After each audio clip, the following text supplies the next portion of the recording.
आज पूरे विश्व भर में बकरा ईद का त्यौहार मनाया जा रहा है, लेकिन सबसे रोचक तस्वीर अगर आपको दिखाई देगी वो पश्चिम बंगाल के अंदर है। पश्चिम बंगाल के इतिहास में ये पहली दफ़ा ऐसा हुआ है कि सरकारी तौर पर रेड रोड को नमाज के लिए बंद कर दिया गया।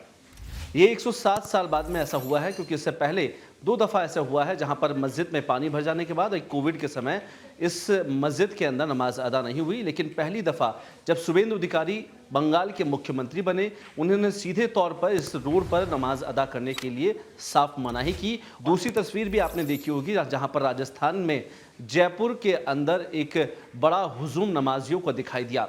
दरअसल ये तस्वीर जयपुर के ईदगाह की है, जहां पर हजारों की संख्या में नमाजी इकट्ठा हुए और वहां पर नेशनल हाईवे को जाम कर दिया। घंटों तक यह नेशनल हाईवे जाम किया गया और सरकार की ओर से कोई एक्शन नहीं लिया गया। हालांकि दोनों ही बीजेपी शासित राज्य है।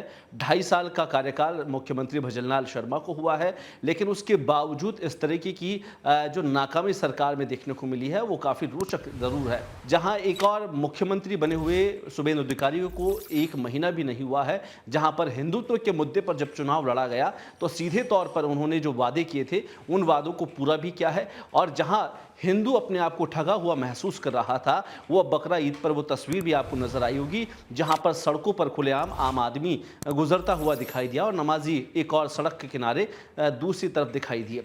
लेकिन ये तस्वीर राजस्थान में नहीं बदली। राजस्थान में मुख्यमंत्री भजनलाल शर्मा ने जिस तरह के वादे किए गए थे और जो मैनिफेस्टो में दावे किए गए हिंदुत्व को लेकर, और अपनी सरकार में आने के बाद उन्होंने ना तो इस बात पर फोकस किया।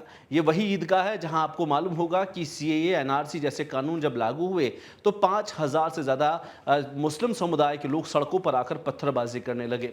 ये ईदगाह एक हब बन चुका है जहां पर आम लोग, जहां राहगीर बने हुए हैं, जहां दिल्ली जैसे शहरों के लिए कनेक्टिविटी है, उस रोड को अक्सर जाम कर दिया जाता है। ये नमाज का कोई ऐसा पहली दफ़ा नहीं है कि जयपुर में 1-2 दफ़ा इसे बंद कर दिया गया है। अक्सर जब जब जुमे की नमाज होती है तब भी आपको यहाँ भारी भरकम भीड़ नज़र आएगी। लेकिन सबसे बड़ा सवाल उठता है कि क्या सरकार जिन दावों को लेकर, जिन मुद्दों को लेकर सरकार में आती है, उन मुद्दों को आखिरकार भूल क्यों जाती है। जहाँ बीजेपी हिंदुत्व के एजेंडे को लेकर चलती आई है, क्या राजस्थान में जो एजेंडा भजनलाल सरकार भूल चुकी है? क्या मुख्यमंत्री रहते हुए उन्होंने अपने उन वादों को भुला दिया है जो सत्ता में आने से पहले उन्होंने लोगों से किया था? सबसे बड़ा सवाल यही कि आखिरकार जब पूरे देश में एक नई चर्चा छिड़ी हुई है नमाज की जगह को लेकर, क्या राजस्थान में खुले तौर पर मुख्यमंत्री भजनलाल शर्मा इतने हितैषी हो गए हैं कि खुले तौर पर लोगों को दिल्ली हाईवे जैसे जगहों पर नमाज के लिए जगह दे रहे हैं?